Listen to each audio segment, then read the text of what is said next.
Attorney General Pam Bondi's voice dripped with condescension as she leaned back in her chair at the Senate Judiciary Committee dais, her practiced smirk cutting across the hearing room. The Republican senators flanking her nodded approvingly. The press gallery leaned forward, cameras zooming in on their target. At the witness table below, Congresswoman Jasmine Crockett sat perfectly still, her hand resting on a leather portfolio. Her expression revealed nothing. Bondi continued her attack, each word chosen to wound. And let's be honest, you're just a public defender from Texas who's been in Congress less than 3 years. What could you possibly teach this committee or me about how actual law enforcement works? Scattered laughter from the Republican side of the room. C-SPAN cameras captured every second. You're the congresswoman who called Governor Abbott Governor Hot Wheels, mocking a man's disability. You're famous for that crude comment about Representative Green's appearance. Very professional. More laughter. A few Republican senators exchanged knowing glances. This was a confrontation they'd orchestrated. Put the viral congresswoman in her place. Defend Trump's attorney general. Control the narrative. Maybe instead of making TikTok speeches for social media clout, Bondi delivered her finishing blow with theatrical disdain. You should have spent time understanding how the Justice Department actually operates, Congresswoman. But I suppose that's less fun than grandstanding for clicks, isn't it? The ranking Democrat, Senator Dick Durbin of Illinois, looked ready to object, but Crockett caught his eye. The slightest headshake. Let her finish. The room waited for the expected response. Anger, defensiveness, the emotional reaction that would dominate the evening news cycle. Instead, after a pause that seemed to stretch forever, Jasmine Crockett smiled. Not a forced smile, not a defensive smile, a smile that made even the Republicans stop their whispered congratulations. She opened her leather portfolio with deliberate slowness and pulled out a single photograph, a still frame from a Fox News interview. She held it up so every camera could see. Attorney General Bondi.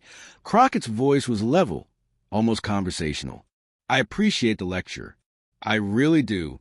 But before we continue this performance, I have just one question for you. The room shifted. Something in her tone made the press gallery go silent. February 21st, 2025. You appeared on Fox News. You were asked about the Jeffrey Epstein investigation. You said, and I quote, "It's sitting on my desk right now to review." You were talking about Epstein's client list. Crockett set down the photo and looked directly at Bondi. That was 10 months ago, Attorney General. The smile never left her face, but her eyes were ice. So here's my question. Where is it? The silence that followed was absolute. The transformation in the room was instantaneous. Republican senators who'd been leaning back with satisfied smirks suddenly sat forward. Democratic staffers grabbed their phones. The press gallery went from background typing to complete attention. Even the stenographer looked up from her machine. Attorney General Bondi's practiced confidence flickered. Her chief of staff leaned in to whisper urgently. She reached for her water glass, a telltale stalling tactic. Attorney General Bondi, Crockett began again, her voice level and clear. I appreciate the lecture. I really do. It's very on brand for you. The room shifted. Something in Crockett's tone made even the Republican senators stop their whispered conversations. But before we continue this performance, I'd like to correct something for the record. You called me just a public defender. That's interesting language. I am indeed a proud former public defender. I defended people in Bowie County who couldn't afford $500 an hour lawyers. I kept children out of jail. I fought for people the system had forgotten. Crockett's voice didn't rise, but it filled the room completely. I'm also an attorney licensed to practice in Texas, Arkansas, and federal courts. I hold a Juris Doctor from the University of Houston Law Center. I served in the Texas legislature during what's been called the most conservative session in state history, and I filed more bills than any other freshman. I helped pass landmark criminal justice reforms. And yes, I now serve in the United States Congress. She paused, letting her credentials hang in the air, a stark contrast to Bondi's dismissive characterization. But here's what's really interesting, Attorney General. You said I don't understand how actual law enforcement works. You're right about one thing. I don't understand your version of law enforcement. Bondi's smile faltered. Because in my experience, law enforcement is supposed to protect victims. It's supposed to pursue truth. It's supposed to hold the powerful accountable just as readily as the powerless. But your record... Crockett pulled out the first document from her portfolio. Your record suggests a very different philosophy. The press gallery erupted in whispers. Phones emerged. Laptops opened. So, no, Attorney General Bondi, I'm not here to defend myself to you. I'm here to ask you questions, and I have quite a few. Crockett's voice dropped to a tone that every prosecutor in America would recognize. The moment before the trap springs shut. Let's start with transparency, shall we? You've talked a lot about transparency, promised it, actually, to survivors, to the American people, to Congress. So, let me ask you about one promise in particular. She lifted a single photograph, a still frame from a Fox News interview, and held it up so the cameras could see. February 21st, 2025. You appeared on Fox News. You were asked about the Jeffrey Epstein investigation files. Do you remember what you said? The room went absolutely silent. Bondi's face remained composed, but her chief of staff tensed visibly. You said, and I quote, "It's sitting on my desk right now to review." You were talking about Epstein's so-called client list. Crockett set down the photo and picked up another document. That was 10 months ago. Attorney General Bondi. So, here's my first question. She looked up, and her eyes locked with Bondi's. Where is it? The silence following Crockett's question felt heavy enough to crush diamonds. Attorney General Bondi reached for her water glass, taking a slow sip that everyone in the room recognized as a stalling tactic. Behind her, Justice Department lawyers frantically consulted tablets and whispered urgently. Crockett didn't wait for an answer. She'd spent weeks preparing for this moment, and she knew exactly how to dismantle a defense before it could be mounted. Let me help refresh your memory, she continued, pulling out a tablet and pressing a button. On the large screens positioned around the hearing room, a video began to play. There was Pam Bondi, perfectly coiffed and confident, sitting across from a Fox News anchor on February 21st, 2025. The anchor's voice filled the room. Will the Justice Department be publishing Jeffrey Epstein's client list? Bondi's recorded voice replied, It's sitting on my desk right now to review. That's been a directive by President Trump. I'm reviewing that. Crockett paused the video. Your words, Attorney General. February 21st. It's sitting on my desk right now. She advanced to another clip, this time from March 1st. Another Fox News appearance. The host was Mark Levin. Levin's voice.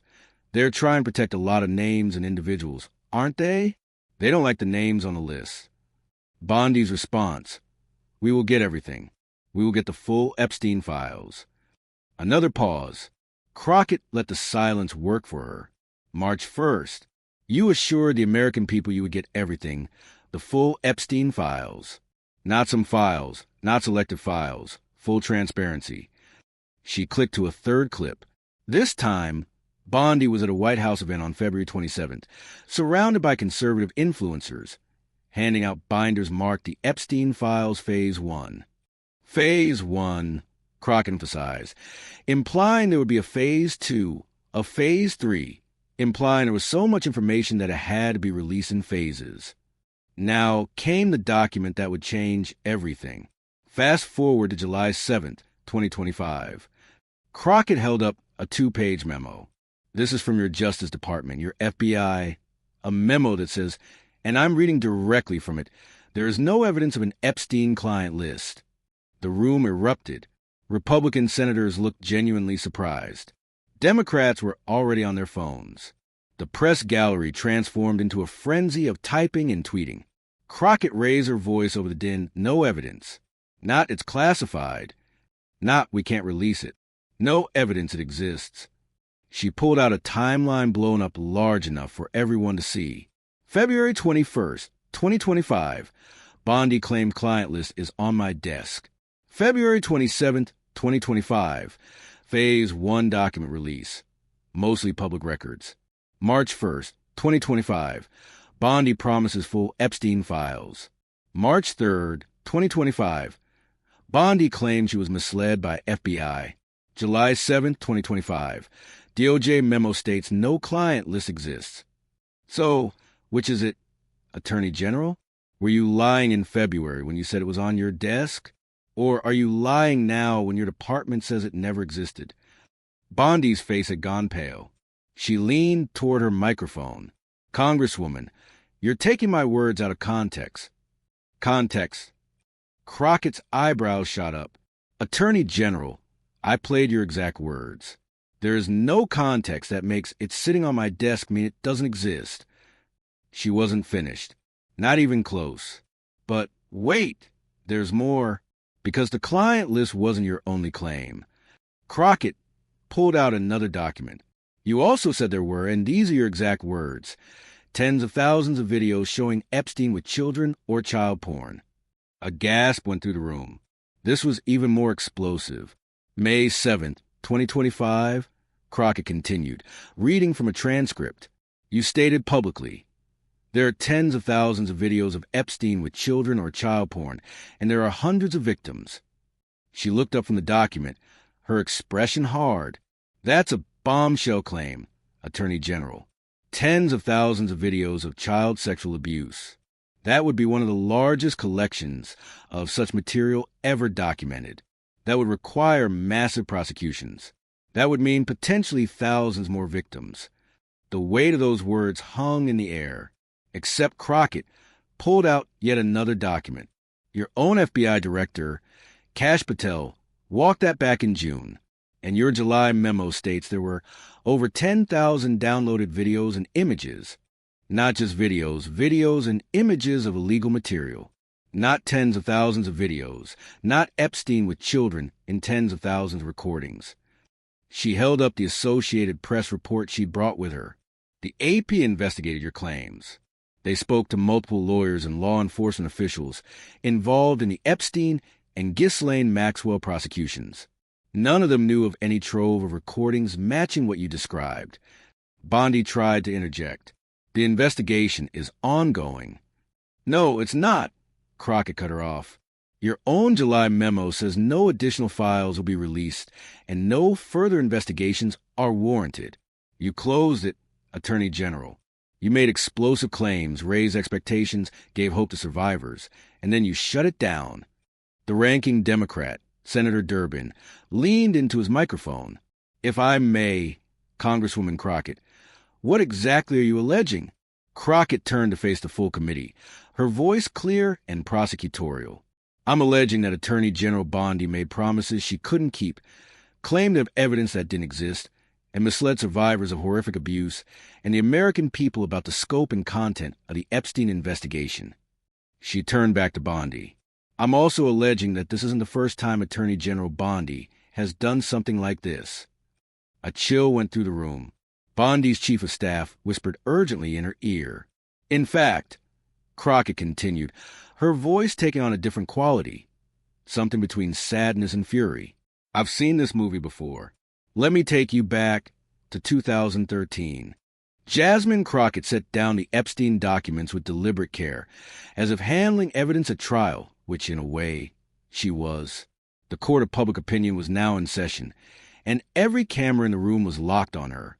2013, she began, her voice taking on the cadence of someone telling a story they'd researched meticulously. Florida. Pam Bondi is the Attorney General.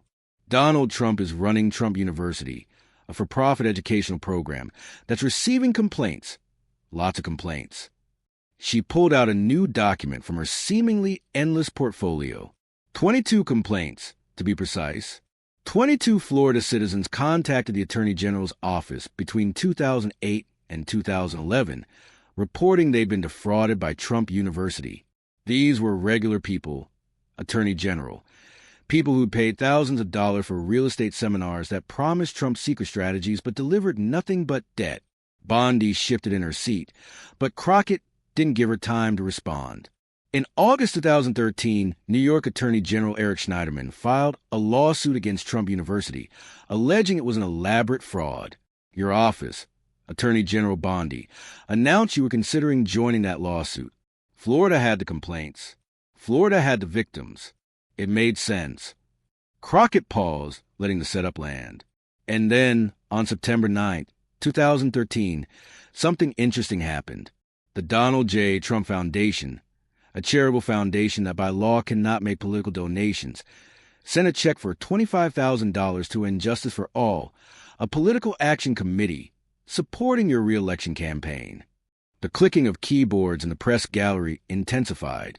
4 days later, Attorney General Bondi, your office decided not to join the lawsuit. 22 Florida complaints, thousands of dollars in alleged fraud, and suddenly not worth investigating. She held up the check, or rather, a reproduction of it, from court documents. This wasn't just any donation, Attorney General. The IRS later ruled it was illegal. Federal tax law explicitly prohibits charitable foundations from making political contributions. Trump was eventually fined for it. The Trump Foundation was ordered to shut down by a New York court in 2019, and this illegal donation was specifically cited in that ruling. Senator Durbin leaned forward. Congresswoman, for clarification, what happened to those Florida complainants? They got nothing, Crockett replied flatly. But the Trump University victims in New York? After Schneiderman's lawsuit, Trump settled for $25 million. $25 million to people who filed complaints and had an attorney general willing to pursue them. She turned back to Bondi. So, here's my question, Attorney General. Did that $25,000 have anything to do with your decision not to investigate? Bondi's face flushed. That was investigated and cleared by the Florida Ethics Commission. This is ancient history. Is it? Crockett interrupted. Because from where I'm sitting, it looks like the same pattern. You make promises to victims, or in the Trump University case, you start an investigation, then money changes hands, and suddenly those promises evaporate. She didn't wait for a response. But maybe you're right. Maybe that's ancient history. So, let me bring you something more recent. Crockett pulled out her tab again, and the screens in the hearing room came to life with a new timeline. Let's talk about what happened after you became Attorney General in January 2025. Let's talk about your lobbying work. Because before you took this position, you worked for Ballard Partners, a major lobbying firm, and one of your clients was very interesting. She highlighted a name on the screen, Qatar. In 2019, you registered as a foreign agent lobbying for the government of Qatar. You were paid handsomely for that work. And then this year, as Attorney General, you were involved in approving President Trump's acceptance of a $400 million luxury plane gifted by Qatar. Gasps echoed through the room. Now, I'm sure that's all perfectly legal, Crockett continued, her tone making clear she believed no such thing. But it does raise a question. When you were making all those promises about the Epstein files, when you were telling America you'd be transparent about every name in those files, were you worried about what might be revealed? Not just about the president, whose name was in those files according to CNN's reporting, but about your own connections to foreign governments. Bondi stood up abruptly, her face red. This is outrageous.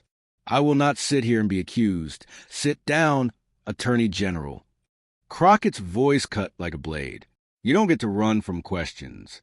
I'm not some Fox News host who'll let you pivot to talking points. The chairman, looking deeply uncomfortable, tapped his gavel. Congresswoman, I think, Mr. Chairman, with respect, the Attorney General questioned my qualifications to be here. She questioned my professionalism. I'm simply showing this committee why I question hers. Bondi slowly sat back down, her lawyers whispering frantically. Crockett softened her voice slightly, but her words remained sharp. Attorney General, you want to know what being just a public defender taught me? It taught me to look for patterns, and I see a very clear pattern here. She held up 3 fingers. 2013, Trump University. You promised to consider investigating. You receive an illegal $25,000 donation. You abandon the investigation. A second finger. 2025 Epstein files. You promise full transparency. You claim evidence exists. You deliver virtually nothing and close the case. A third finger. Throughout both, you prioritize powerful people's interests over victims' needs. Crockett leaned forward, her voice dropping to barely above a whisper, which somehow made it carry even more weight. And you know what the saddest part is? I haven't even mentioned the most heartbreaking example of this pattern. The room had gone so quiet that the hum of the C-SPAN cameras seemed loud. Crockett's shift in tone, from prosecutorial to something sadder, more human, made even her opponents in the room lean in to listen. September 2013, she began, her voice soft but clear. Marshall Lee Gore, convicted of murdering Robin Novick in Escambia County, Florida, sentenced to death. The date was set for his execution, September 10th. She looked directly at Bondi, and for the first time, there was something other than controlled fury in her eyes. There was genuine disappointment. And then, Attorney General Bondi, you did something that shocked even your supporters.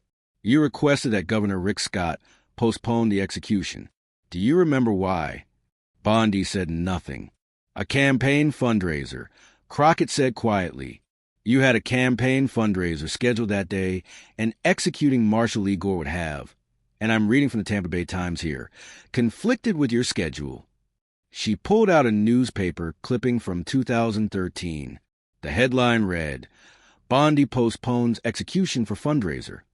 When this became public, Attorney General, there was immediate backlash, bipartisan backlash, because postponing an execution, postponing justice for a murder victim's family, for a party, for a campaign event.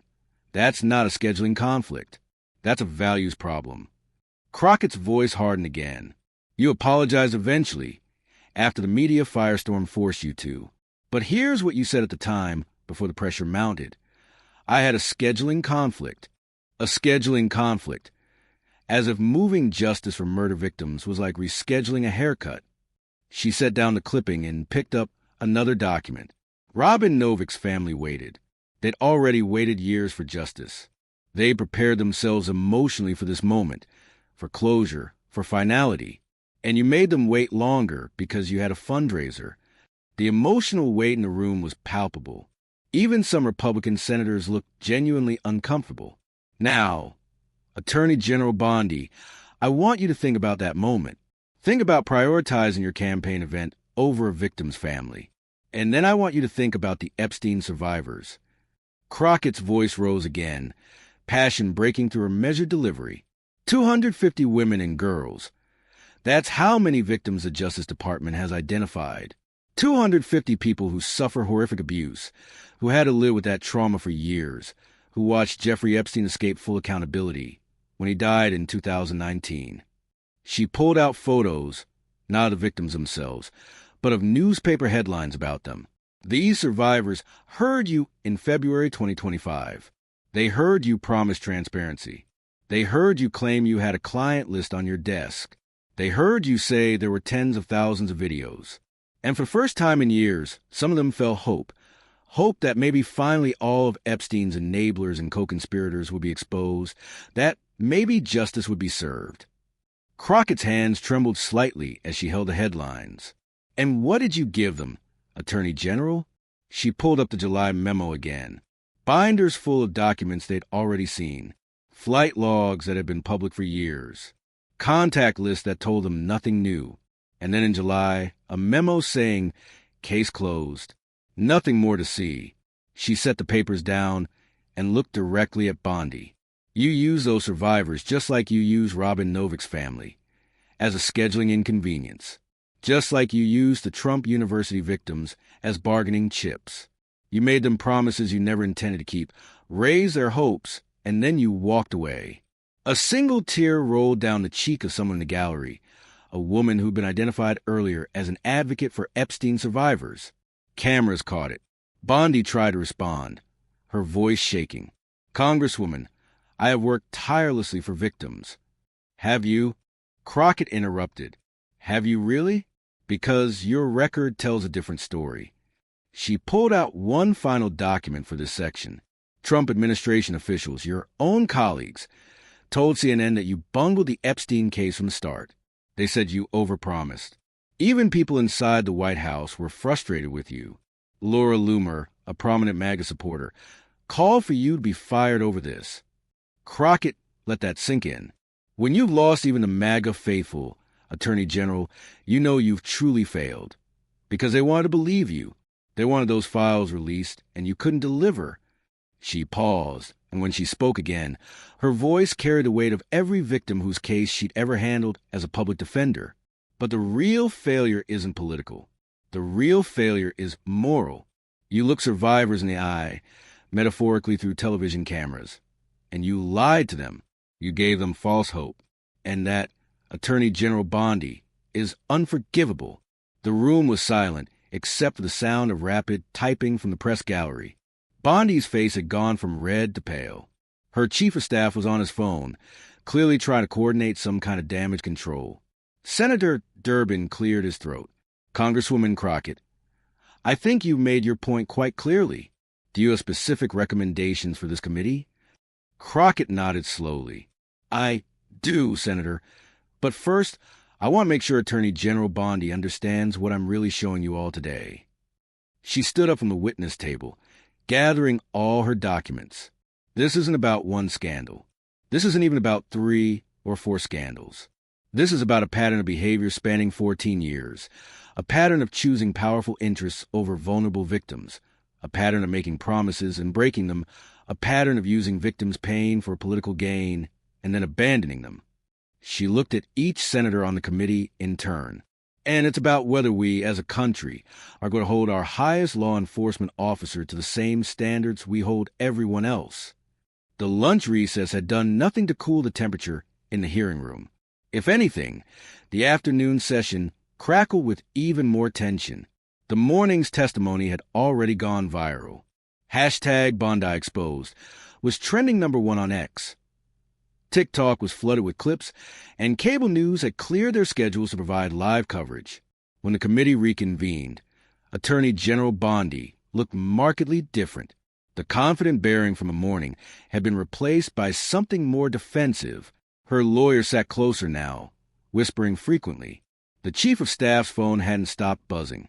Congresswoman Crockett, by contrast, looked energized. She'd spent the lunch break reviewing her remaining materials and coordinating with Democratic senators who wanted to follow up on her testimony. Now, as the chairman gavelled everyone back to order, she was ready for round 2. Attorney General Bondi, Crockett began without preamble. This morning, I showed this committee that you made specific, concrete promises about the Epstein investigation. You claimed to have a client list. You claimed there were tens of thousands of videos. Both claims turned out to be false. She pulled out a thick binder, clearly different from the morning's materials. This afternoon, I want to show you exactly how false those claims were, because the devil, as they say, is in the details. Crockett opened the binder to reveal a color-coded timeline spanning multiple pages. Let's walk through your public statements chronologically, shall we? And let's compare them to what we now know to be true. She projected the first section onto the hearing room screens. February 21st, 2025. Fox News interview. Bondi's claim. It's sitting on my desk right now to review. Context. Asked about Epstein client list. July 2025 DOJ memo. No evidence of an Epstein client list. Contradiction. Bondi claimed to possess something that doesn't exist. Now, Attorney General, Crockett continued, your spokesperson later tried to walk this back. Press Secretary Caroline Leavitt claimed you were referring to the entirety of all the paperwork related to Epstein, not specifically a client list. She pulled out a transcript of that exact press briefing. But that's not what you said, is it? The Fox News host, John Roberts, asked specifically, will the Justice Department be publishing the list of Jeffrey Epstein's clients? That's a yes or no question about a specific thing, a client list, and you responded, it's sitting on my desk right now. Crockett leaned forward. Basic English comprehension tells us that when someone asks, do you have X? And you respond, it's sitting on my desk, you're saying you have X. You weren't asked about General Epstein files. You were asked about a client list, and you said it was on your desk. She moved to the next section. February 27th, 2025, White House Phase 1 release. This was your big moment, Attorney General. You invited conservative influencers to the White House. You handed out binders marked the Epstein Files Phase 1 and declassified. Crockett pulled out photos from that event, images that had circulated widely online. These binders were supposed to be bombshells, but let's look at what was actually in them. She listed items on the screen. A. Flight logs, already public from 2009 lawsuit. B. Contact information, mostly already leaked. C. Property records, public information. D. Evidence list from previous court cases. The Associated Press analyzed these documents. You want to know what they found? Quote, the documents had largely already been in the public domain. Even conservative commentators who attended your event expressed disappointment. One called it a nothing burger. Bondi tried to interject. Those documents hadn't been officially released by the government, so this was a public relations exercise. Crockett shot back. You took information that victims' advocacy groups and journalists had already obtained and made it official.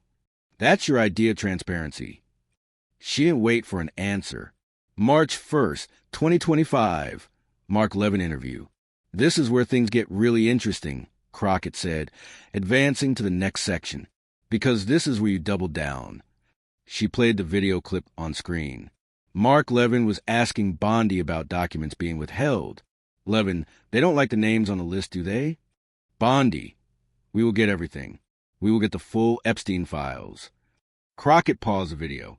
Notice what you did there, Attorney General. Levin referred to the list. He's talking about the mythical client list again. And instead of correcting him, instead of saying, actually, there is no list, you promised to get everything, the full Epstein files. She pulled out another document. 3 days later, on March 3rd, you appeared on Fox News again. This time you claimed you'd been misled by the FBI. You said a whistleblower told you that the Southern District of New York was sitting on thousands of pages of documents.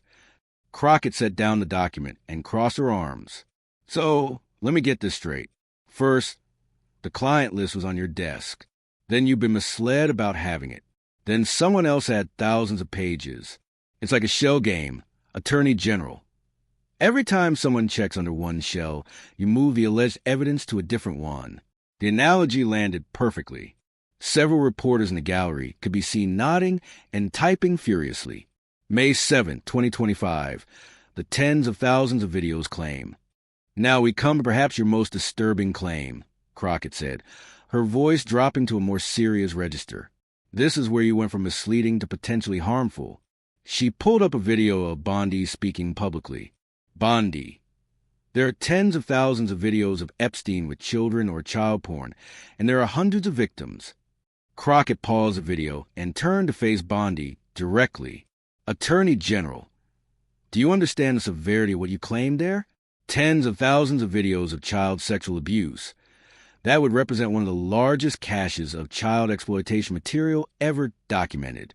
That would require massive federal investigations. That would mean thousands of hours of FBI analysis. That would potentially identify hundreds more victims who needed help. Her voice rose. You made victims believe there was evidence that could help identify other survivors. You made the public believe there was a vast conspiracy captured on video. You made everyone believe something massive was about to be revealed. She pulled out the July DOJ memo, and then your own Justice Department memo stated, over 10,000 downloaded videos and images of illegal child sex abuse material. Not tens of thousands of videos, 10,000 videos and images combined. And there's no mention of Epstein appearing in tens of thousands of them. Crockett held up the Associated Press report. Again, the AP interviewed multiple lawyers and law enforcement officials involved in the Epstein and Maxwell prosecutions. These are people who saw all the evidence, and none of them knew of any trove of recordings matching what you described. She looked directly at Bondi. Your own FBI director, Kash Patel, walked back your claim in June. He had to clean up your mess. So, where did you get this information about tens of thousands of videos, Attorney General? Did you make it up? Did you exaggerate? Or did you simply not care whether it was true?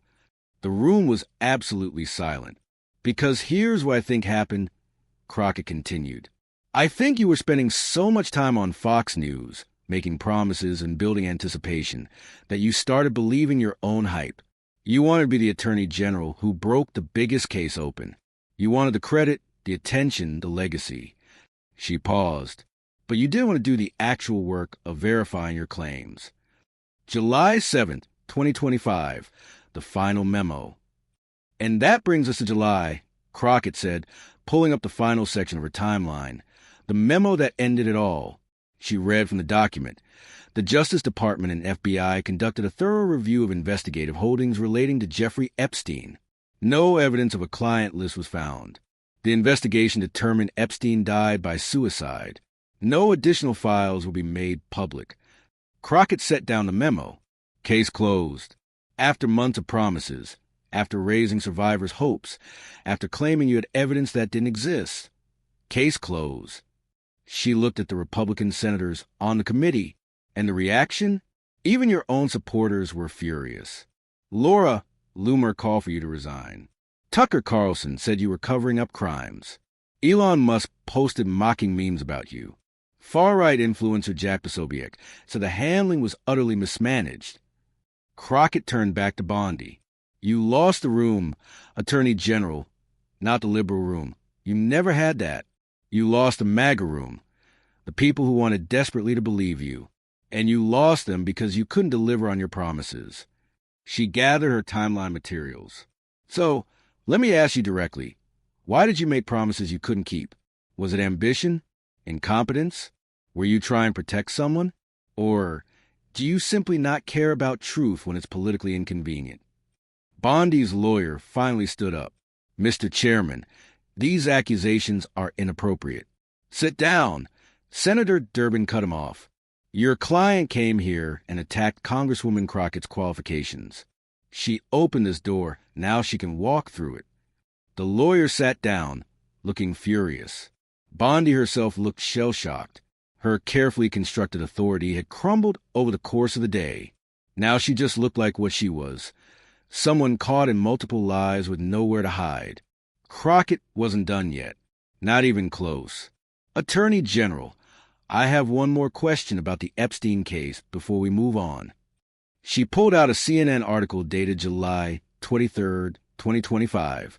This article reports that when you briefed President Trump in May about the Epstein files, you told him his name appeared in them.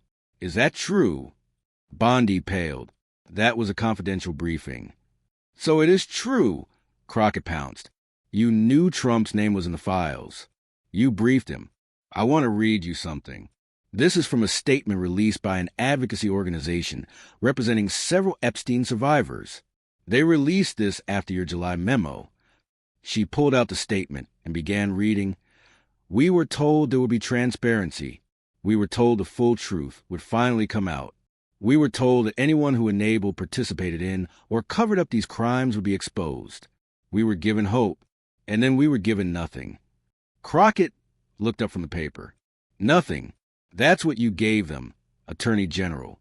After months of promises, you gave them nothing new, nothing they could use, no accountability for anyone beyond Epstein and Maxwell, who were already prosecuted. She set down the statement and picked up another document. But it gets worse, because your misleading claims didn't just disappoint survivors. They actively harmed them. She pulled up a timeline of social media activity. In February, after you claimed to have a client list, survivor advocacy groups were flooded with messages. Survivors who'd stayed quiet for years started reaching out. They wanted to know if their stories would finally matter, if the people who trafficked them would face consequences, if the powerful men who abused them would be named. Crockett's voice cracked slightly. They came forward, Attorney General. They made themselves vulnerable again, and you let them down. She pulled out printed screenshots, messages from survivors to advocacy organizations, with identifying information redacted. Is it finally time to tell my full story? Will anyone believe me now that the list is coming out? I've been afraid to speak up. Can you help me if I do? My abuser's name is in Epstein's contacts. Will he finally face consequences? Crockett set down the messages and looked at Bondi with something between rage and heartbreak. These are real people, Attorney General, real survivors who heard your promises and thought Maybe finally there would be justice. And what did they get? She pulled up the July memo again. No additional files will be made public. Case closed. Thank you for your interest. We're moving on. The emotional weight in the room was crushing. Several people in the gallery were openly crying. Even some of the hardened political operatives looked affected. Crockett walked closer to where Bondi sat. Let me tell you what being just a public defender taught me, Attorney General. It taught me that victims are not props. They're not tools for your political advancement. They're not people you promise things to on television and then forget about when the cameras turn off. Her voice rose to fill the chamber. Victims are human beings who deserve truth, who deserve justice, who deserve attorneys general who will fight for them with the same energy they fight for powerful donors and political allies. She pulled out one final document, a letter. This is from a woman who was trafficked by Epstein when she was 16 years old. She wrote this to your Justice Department after the July memo came out. She gave me permission to read it. Crockett's hands trembled slightly as she read. I spent months believing that finally someone in power cared about what happened to us. I watched Attorney General Bondi on TV promising transparency. I actually felt hope for the first time in years. When I was 16, powerful men taught me that I didn't matter, that my pain was entertainment for them, that I would never get justice. Attorney General Bondi just taught me that lesson again. She used our pain to get attention. She made promises she never intended to keep. She reminded every survivor that powerful people protect each other, and we're still just disposable. Thank you for teaching me that the system hasn't changed at all. The silence that followed was absolute and suffocating. Crockett carefully folded the letter and set it down. Attorney General Bondi, do you have anything to say to that survivor? Any explanation for why you made her feel disposable? Bondi's face was pale. She opened her mouth, closed it, tried again. The investigation was complicated. There were limitations on what we could. Did you know about those limitations in February? Crockett cut her off. When you claim to have a client list on your desk, when you promised tens of thousands of videos, did you know then that you were making promises you couldn't keep? Bondi said nothing. I'll take that as a yes, Crockett said quietly. You knew, and you made those promises anyway, because it played well on Fox News, because it made you look tough, because it served your interests. She walked back to her seat and gathered her materials. This morning, Attorney General, you questioned my qualifications. You mocked my background as a public defender. You suggested I didn't understand how real law enforcement works. Crockett looked directly into the cameras. But here's what I understand. Real law enforcement protects victims first. Real justice keeps its promises. Real attorneys general don't use survivors' pain as content for cable news. She turned back to Bondi one final time. And that, Attorney General, is something you've never understood at all. The afternoon session had stretched into early evening. The chairman had tried twice to call for adjournment, but the Democratic senators, energized by Crockett's testimony and the avalanche of supportive messages flooding their offices, kept the hearing alive with procedural questions and follow-ups. Attorney General Bondi had attempted several different defense strategies over the past hour. Each one crumbled under scrutiny. Defense strategy number 1, I was misled. Bondi had tried this approach first, claiming that the FBI had given her incorrect information about the Epstein files. Mr. Chairman, she'd said, her voice attempting authority but achieving only defensiveness, I was given assurances by the FBI that there were extensive materials to review. I acted based on the information provided to me. Senator Durbin had immediately pushed back. Attorney General, you're claiming the FBI told you there was a client list on your desk? I was told there were files to review. That's not what I asked, Durbin interrupted. Did the FBI specifically tell you there was a client list? Bondi had hesitated. The briefings were complex. It's a yes or no question, Attorney General. Silence. The record will reflect that Attorney General Bondi declined to answer. Durbin said coldly. Crockett had piled on from the witness table. Attorney General, even if we accept your claim that you were misled, which I don't, you're the Attorney General of the United States. You oversee the FBI. You have access to any file you want. You have the authority to verify any claim before you make it publicly. She'd lean forward. Are you telling this committee that you went on national television multiple times, making specific claims about evidence you'd never actually verified? That you promised survivors transparency based on secondhand briefings? That you're either incompetent or you're lying, and you want us to believe you're incompetent? Bondi had no good answer to that. Defense strategy number 2. This is political. This was Bondi's second attempt to deflect. She tried to pivot to attacking Democrats and claiming the hearing itself was politically motivated. Senator, with all due respect, she'd said to the chairman, it's clear that Congresswoman Crockett and the Democratic members of this committee are using this hearing to score political points. This is about attacking President Trump's administration, not about actual oversight. Senator Amy Klobuchar of Minnesota had almost laughed.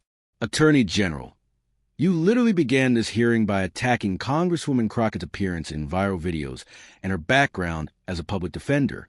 You made this political the moment you opened your mouth. Crockett had been even more direct. Attorney General Bondi, I'm not reading from Democratic talking points. I'm reading from your own words. I'm showing your own interviews. I'm citing your Justice Department's memos. I'm quoting your own supporters who call for your resignation. She'd pulled up tweets from Laura Loomer, Tucker Carlson, and other MAGA personalities criticizing Bondi's handling of the Epstein files. These aren't liberal activists, Attorney General. These are your own allies, and they're furious with you because you failed. Not because Democrats made you look bad, because you made you look bad.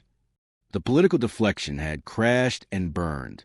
Defense strategy number 3. You're grandstanding. This had been Bondi's most desperate attempt.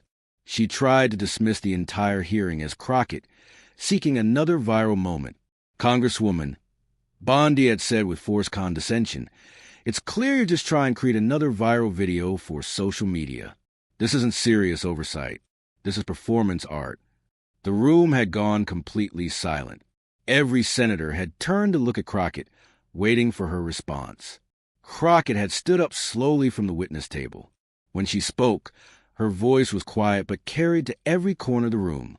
Attorney General Bondi, this isn't about going viral. This is about accountability. She picked up the letter from the Epstein survivor. This survivor doesn't care about Twitter trends. She cares about justice. The 250 victims you made promises to don't care about viral moments. They care about truth. Crockett had walked closer to Bondi's position. And you know what? Yes, this might go viral. Know why? Because millions of Americans are sick of watching powerful people escape accountability. They're sick of attorneys general who protect the rich and abandon the vulnerable. They're sick of watching people like you make promises and break them. She'd set down the letter right in front of Bondi. So, if this moment gets shared 1,000,000 times, if people clip it and post it and talk about it, good. Maybe it means people are paying attention. Maybe it means the next attorney general will think twice before lying to survivors. Maybe it means something might actually change. Crockett had returned to her seat. But whether it goes viral or not, Attorney General, you still have to answer my questions. The cameras don't change what you did. They just make sure everyone can see it. Bondi had looked genuinely shaken. Her defenses had all failed. Her attempt to control the narrative had backfired. And now, as evening shadows stretched across the hearing room, she looked less like America's top law enforcement official and more like a defendant who just realized her lawyer had no case. Senator Durbin had leaned into his microphone. Attorney General Bondi, I'm going to ask you one direct question, and I want a direct answer.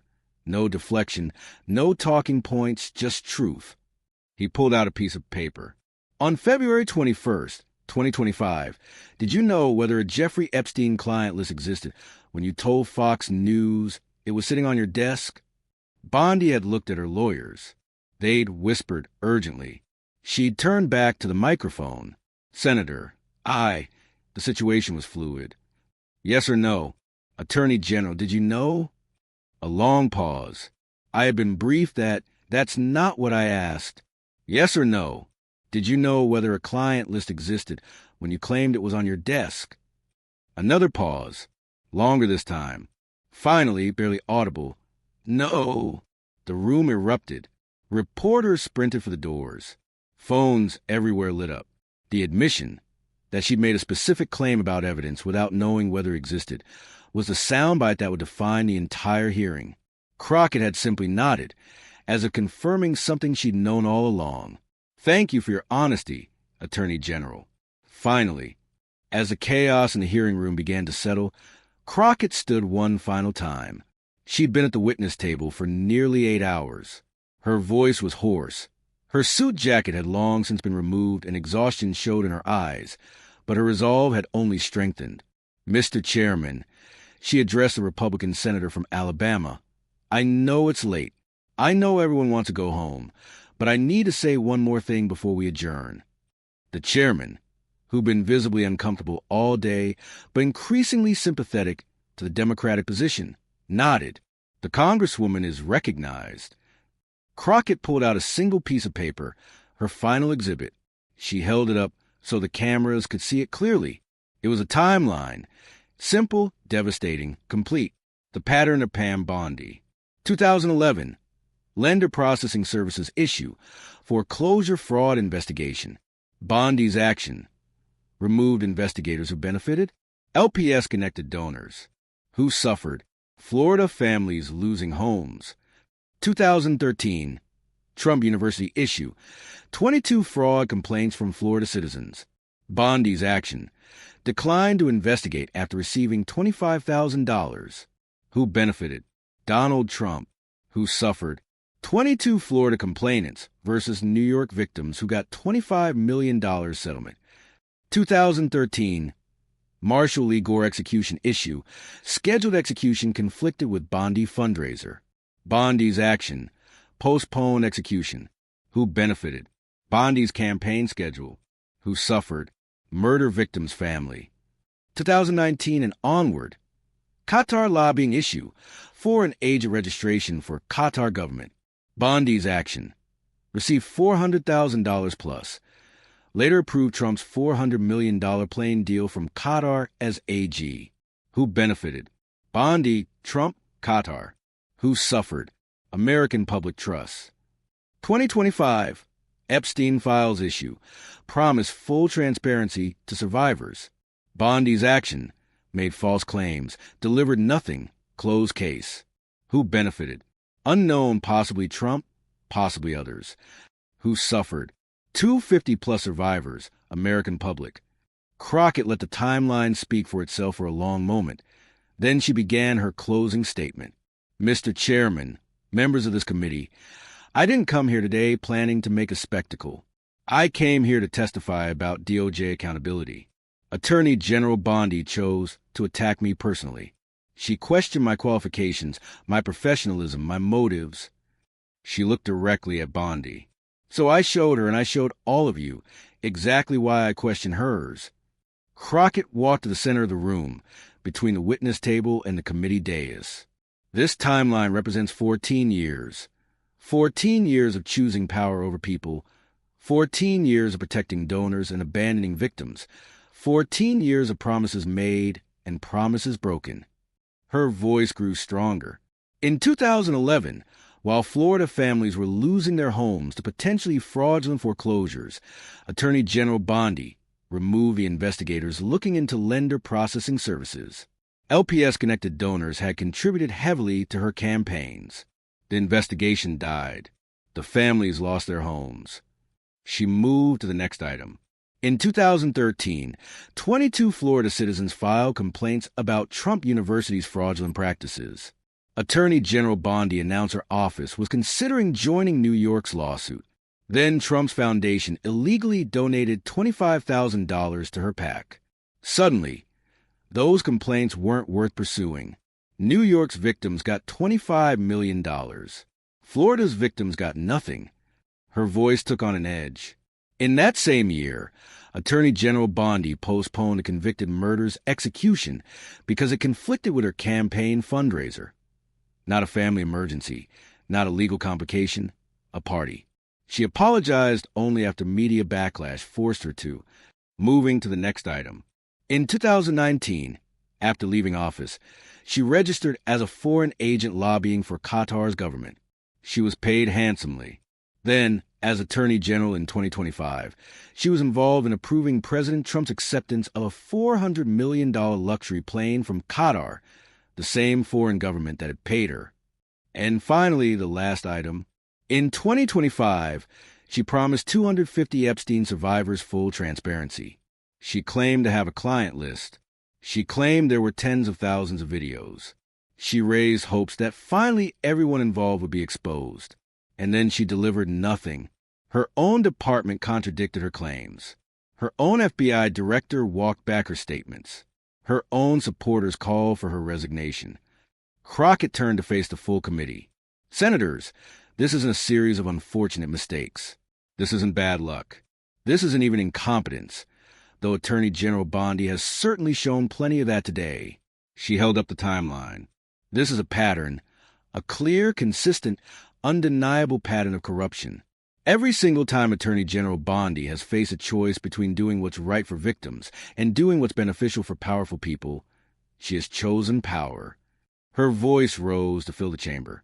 Every time she's had to decide between keeping promises to vulnerable people and protecting wealthy donors, she's chosen wealth.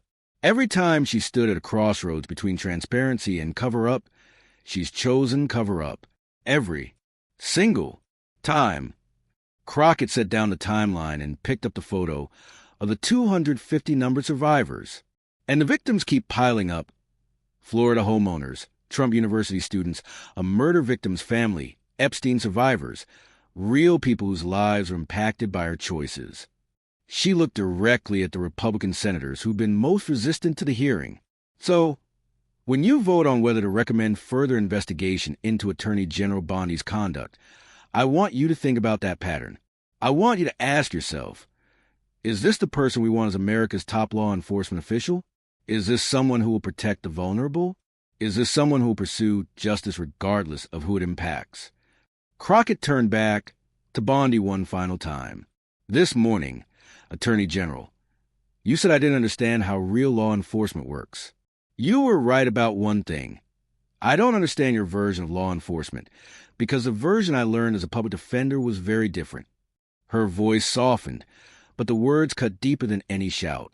I learned that justice means everyone gets their day in court, rich or poor, powerful or powerless, connected or forgotten, donor or citizen.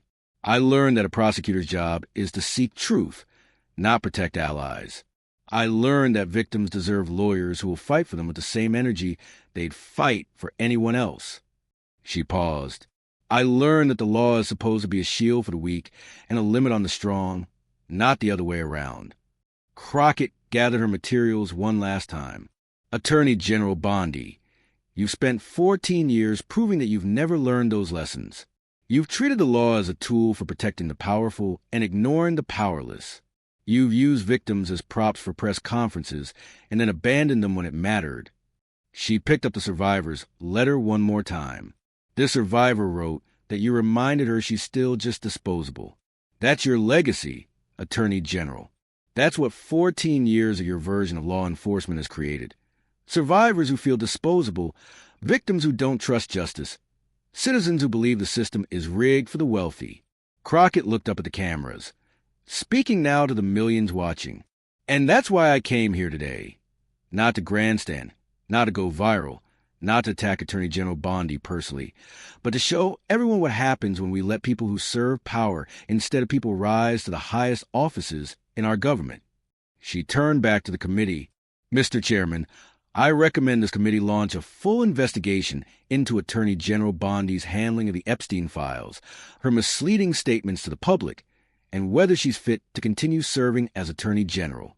I also recommend investigating potential conflicts of interest related to her Qatar lobbying work. Senator Durbin nodded. Your recommendations are noted for the record.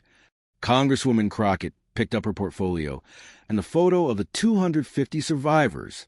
Thank you, Mr. Chairman. Thank you, members of the committee. And to anyone watching who's ever been let down by the justice system, who's ever been told they didn't matter, who's ever felt disposable. She held up the photo of the survivors. You're not disposable. Your pain matters. Your truth matters. And there are people, not enough of us, but some of us, who will keep fighting for you, even when it's hard, even when it's not popular, even when powerful people try to dismiss us. She looked one final time at Bondi, who sat slumped in her chair, the fight completely gone from her eyes. That's what public defenders learn, Attorney General. That's what real justice looks like, and that's something you'll never understand. Crockett walked out of the hearing room to thunderous applause from the gallery, applause that violated every rule of Senate decorum, but that the chairman made no move to stop. Behind her, Attorney General Pam Bondi sat in silence, surrounded by lawyers and staff who were already discussing damage control strategies that everyone knew wouldn't work. The pattern was exposed. The truth was documented. The accountability was coming. Justice, finally, was speaking.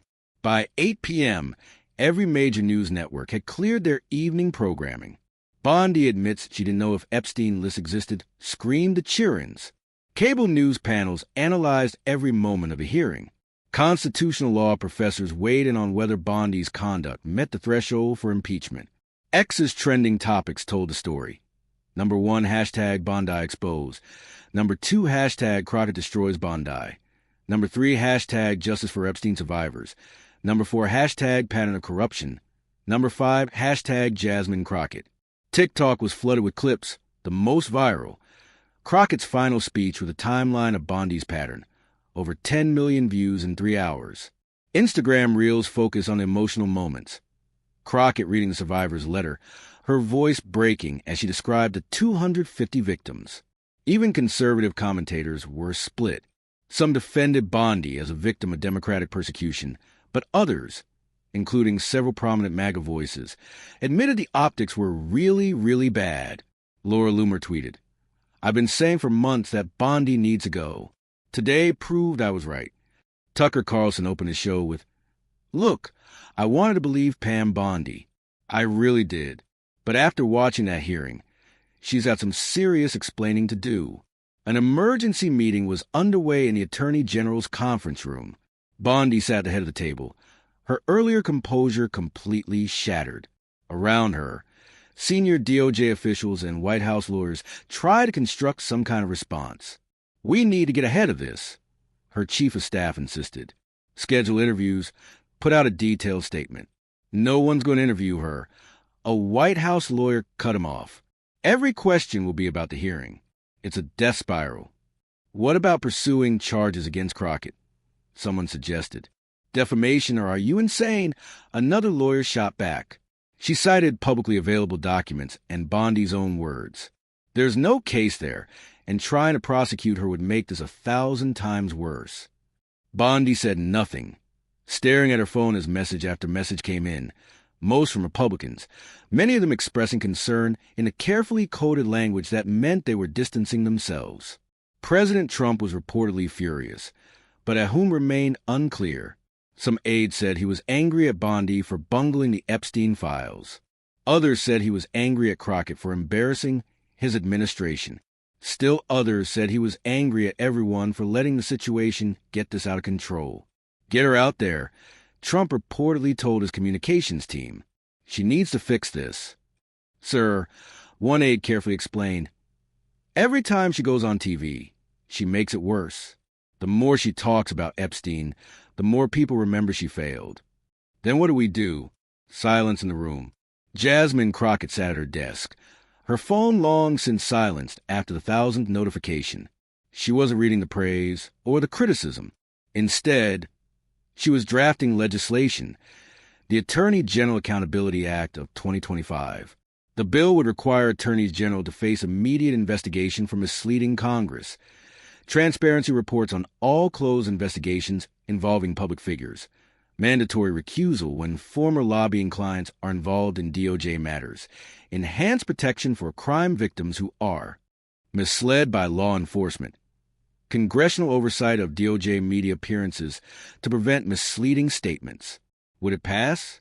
Probably not with the Republican House. But that wasn't the point. The point was putting the issue on record, making senators vote, creating a paper trail.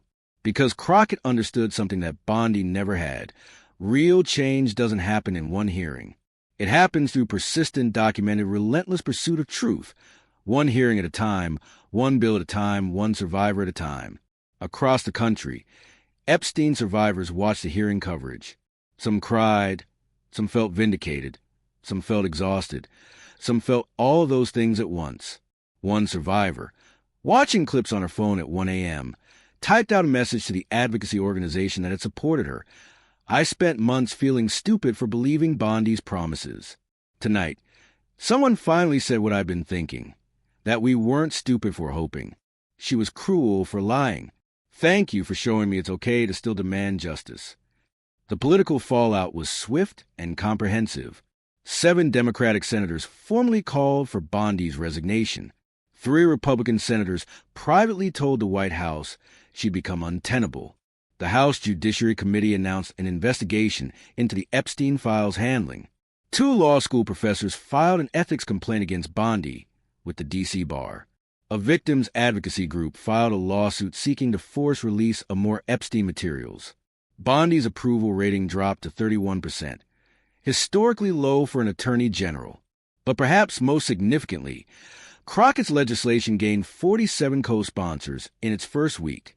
Progressive Democrats, moderate Democrats, and 3 Republicans who'd been personally affected by the hearing.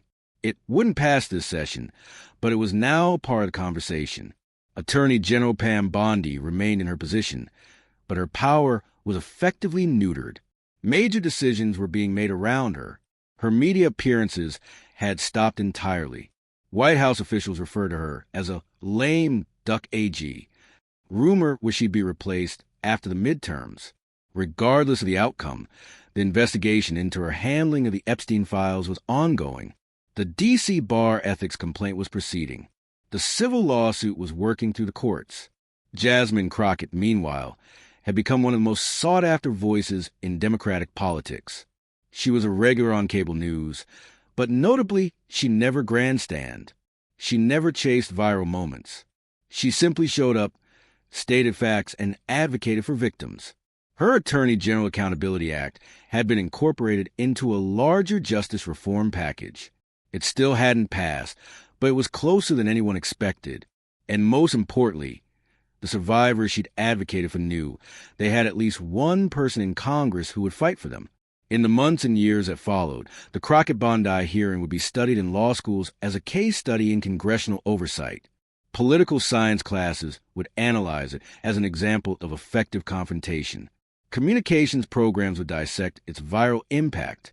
But for those who'd lived through it, the survivors, the advocates, the people who'd watched someone finally hold power accountable, it meant something more. It meant that patterns could be exposed, that truth could break through noise, that victims' voices could matter, that power could be questioned, that justice sometimes could speak. Crockett stood in a small community center in Dallas, meeting with a group of young law students, mostly women of color, mostly first-generation college students. They'd invited her to speak about her path from public defender to Congress. One student raised her hand. "Congresswoman, that hearing last year, everyone says you destroyed Attorney General Bondi. But I heard you say this wasn't about going viral.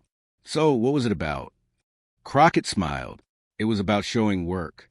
In court, when you're a public defender, you can't just claim something. You have to prove it, document it, show your work. That's what I did with Bondi. I showed the pattern, cited her own words, proved the case. Another student. "But you knew it would go viral, right? You knew everyone would watch." "Sure," Crockett acknowledged, "but that's not why I did it. I did it because 250 survivors deserve someone to call out the person who lied to them. Whether anyone watched or not, that needed to happen." A third student, quieter than the others. "Do you think it changed anything?" Crockett paused, considering the question honestly. Bondi's still Attorney General. So in that sense, no. The system's still broken in a lot of ways. Powerful people still get away with things. That hasn't changed. She looked around the room at the eager faces. But I think it showed people something important. It showed that even when the odds are stacked against you, even when you're facing someone with more power and resources, if you do your homework and you tell the truth, you can make an impact. She pulled out her phone and showed them a recent message. This is from one of the Epstein survivors. She wrote to me last week. Want to know what she said? The students leaned in. She said, "For the first time in years, I don't feel disposable. Thank you for showing me that someone in power actually cares." Crockett put her phone away. That's what changed, not the system. Not yet, but for one survivor, maybe a few dozen, maybe a few hundred, they feel seen now. They feel like their pain matters. They feel like truth still means something. She looked at each student. And if you spend your career in law making even a handful of people feel less disposable, less forgotten, less alone, that's a career well spent. That's what justice looks like. Not viral moments, not perfect systems, not even always winning. Just showing up, doing the work, and fighting for people who can't fight for themselves. The students nodded, several taking notes. As the session ended and students filed out, one young woman hung back. She approached Crockett nervously. "Congresswoman, can I tell you something?" "Of course. I'm a survivor. Not Epstein, but similar situation. I've been scared to speak up. Scared no one would believe me. But watching you stand up to Bondi," she trailed off, tears in her eyes, "it made me think maybe my voice matters too." Crockett pulled the young woman into a hug. "Your voice absolutely matters. And when you're ready, not before, only when you're ready, there are people who will listen. I promise you that." As the student left, Crockett stood alone in the community center, looking at the empty chairs. Tomorrow she'd be back in Washington. Back to committee hearings and legislation and political fights. Back to a system that moved too slowly and protected power too often. But tonight, in this moment, one survivor felt less alone. And maybe that was enough.